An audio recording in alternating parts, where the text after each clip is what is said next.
सबसे पहले देखने को मिला जयंत चौधरी सहारनपुर में पीएम की रैली से यहां नदारद रहे। उसके बाद बिजनौर में मुख्यमंत्री की रैली रही, वहां जयंत चौधरी नदारद रहे। जबकि पोस्टर जो पूरे छपे थे उन रैलियों के, वहां जयंत चौधरी भी साथ में देखने को मिले थे।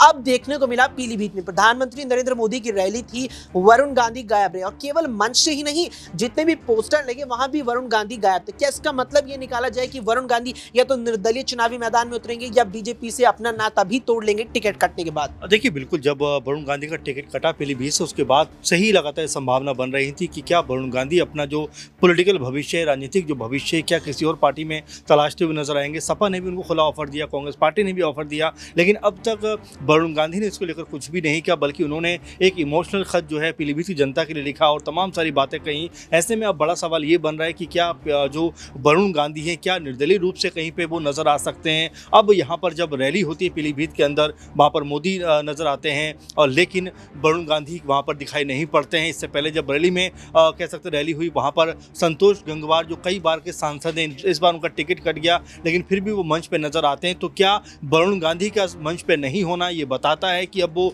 बीजेपी से पूरी तरह से खफा हो गए और आने वाले दिनों में हो सकता है कि बीजेपी का दामन भी छोड़ते हुए नजर आए। मेनका गांधी जब पूछा गया तो वो कहती हैं कि ये वरुण गांधी बताएंगे, उन्होंने बतौर सांसद बहुत अच्छा काम किया है, तमाम सारी बातें। और वहीं अगर पश्चिम यूपी की अगर बात करें तो यहाँ पर जो जयंत चौधरी एक बड़ा चेहरा बनते हुए नजर आ रहे हैं, खासकर बीजेपी के साथ जब से गए हैं तब से लगातार उनके बारे में बात हो रही है। लेकिन जब सहारनपुर में रैली होती है, इसके बाद एक और रैली होती है, तो ना तो मोदी जी के साथ नजर आते हैं और ना ही जो सीएम है उत्तर प्रदेश के योगी, उनके साथ वो नजर आते हैं। तो सवाल उठते हैं कि क्या वाकई जो बहुत ज़्यादा करीब थे बीजेपी के, क्या उन्होंने अब दूर जाना शुरू कर दिया? क्योंकि जिस तरह जयंत चौधरी का गठबंधन बना, उसको लेकर भी ये बात कही गई कि ये जो गठबंधन है ये कोई बहुत बेहतर गठबंधन नहीं है, ये मजबूरी वाला गठबंधन है। क्योंकि जिस तरह से सपा के साथ उनकी जो है विधानसभा में गठबंधन रहा, उसके बाद अभी भी गठबंधन था, लेकिन चुनावों से एन वक्त पहले जयंत चौधरी बीजेपी के पास चले गए और जिस तरह से 2 सीटें उनको ऑफर हुई, उसी को लेकर सारी बात कही गई कि जो जयंत चौधरी भले ही उन्होंने खुलकर नहीं बोला हो, लेकिन 2 सीटें मिलने से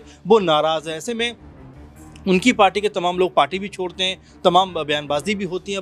लगातार यही हो रहा है कि क्या बीजेपी के लिए उत्तर प्रदेश में माहौल मुश्किल होता जा रहा है? क्योंकि अगर वरुण गांधी खफा है, इधर जयंत चौधरी खफा है, तो बीजेपी के लिए आने वाले दिनों में जब चुनाव होगा उस समय अपने लिए माहौल तैयार करना बहुत मुश्किल होता हुआ नजर आया। क्योंकि एक रैली में देखा गया कि पीएम मोदी योगी से भी मुलाकात करते हुए नजर नहीं आते, उसको लेकर भी तमाम सारे सवाल पूछे गए। तो कई तरह से कहा जा सकता है कि उत्तर प्रदेश के अंदर भी बीजेपी के लिए हालात उतने बेहतर नहीं है जितनी बेहतर बताई जाने की कोशिश की जा रही है। क्योंकि यहाँ पर सपा और कांग्रेस पार्टी के साथ में जो गठबंधन दोनों का बना है, उससे कहीं ना कहीं बीजेपी को परेशानी तो जरूर होगी। क्योंकि कई सीटें ऐसी है जहाँ पर अभी बीजेपी ने अपने प्रत्याशी नहीं उतारे हैं, लगातार मंथन चल रहा है। क्योंकि चाहे केसरगंज की सीट हो या फिर पूर्वांचल की कुछ सीटें हो, वहाँ पर अभी भी बीजेपी के पास ऐसे मजबूत प्रत्याशी नहीं है जिसके ऊपर